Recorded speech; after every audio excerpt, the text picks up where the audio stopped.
If you're new to advertising on Facebook and want to understand what's the difference between advertising on the newsfeed versus audience network or all of the other options, then you've come to the right video.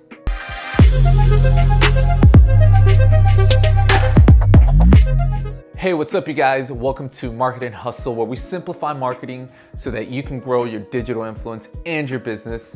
And on this channel, we share marketing strategies, digital hacks, and I also share with you insights that I've gleaned in my career from freelancing to corporate advertising. So if you haven't yet, consider subscribing. All right, so right now I am at the ad set level of my Facebook Ads Manager. I started a new campaign. This is a conversion campaign. And as you see, you are by default selected all placements. It says automatic placements. So Facebook says, use automatic placements to maximize your budget. Ha! No, you don't want to do this. You want to edit placements.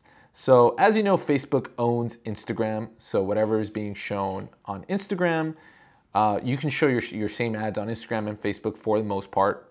But there's also other things like Audience Network and Messenger. If you're not familiar with Messenger, that's the mobile app that has over 1.2 billion monthly active users, and that's where you send messages. That's your inbox now for Facebook. So I want to take you through each one of these placements. The first one I want to take you through is actually Audience Network. You want to uncheck this. I'm going to explain to you why.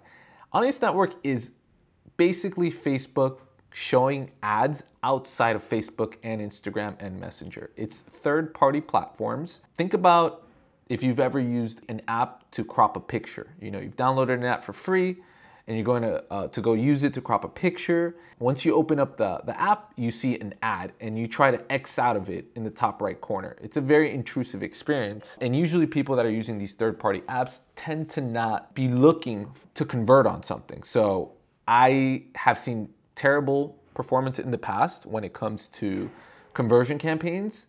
I do think it works in some situations, but for the most part, you want to avoid Audience Network in the beginning. Within Facebook, let me tell you the placements that you should be using for most conversion campaigns. Stories is brand new, very limited inventory, so you can have it on, that's fine. Marketplace, I would only be using if you're selling a product that makes sense being there.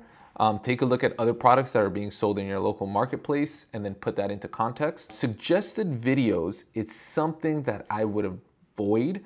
Because think about it this way, when people are seeing suggested videos, it's because they're using the mobile app, they're watching videos on play, so they're in a leaned in consumption mode. They're basically watching TV.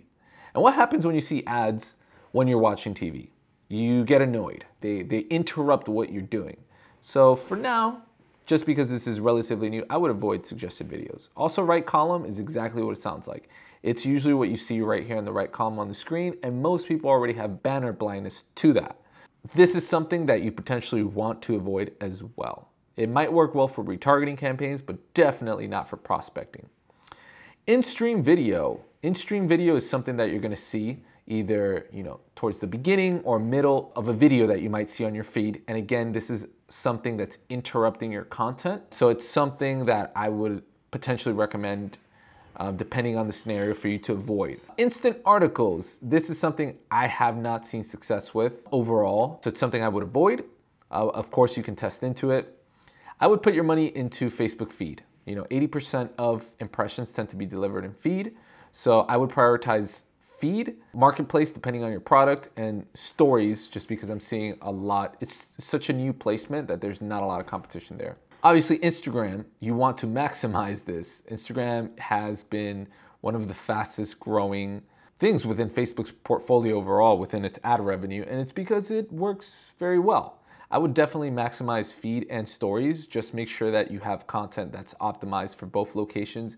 If you don't, that's okay. Facebook can still show your video or image within stories. It's just going to get edited somewhat.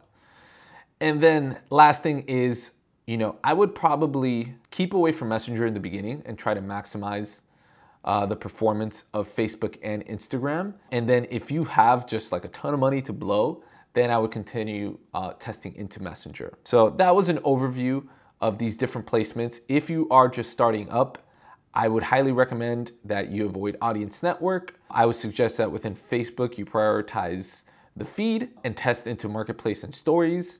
And then within Instagram, obviously the feed and stories both working really good, killing it. And then depending on your product, again, and if you have additional dollars, test into Messenger. Again, you want to keep into context that Facebook is going to, and when I'm saying Facebook, I mean your ads are going to be optimized within all of this. So for example, if the campaign is doing very well on stories and you're getting a ton of conversions, most of your budget is going to go here anyways. So something to keep into context. Anyways, I hope this gives you guys a good understanding on how to use placements within Facebook. And if you have any questions, feel free to drop me a comment below and I'll do my best to put out a response to you guys. Hey guys, thanks so much for tuning into Market and Hustle, where we simplify marketing so that you can grow your digital influence and your business. And if you like this video, make sure to give it a thumbs up and subscribe if you've learned something new. Until the next video, peace.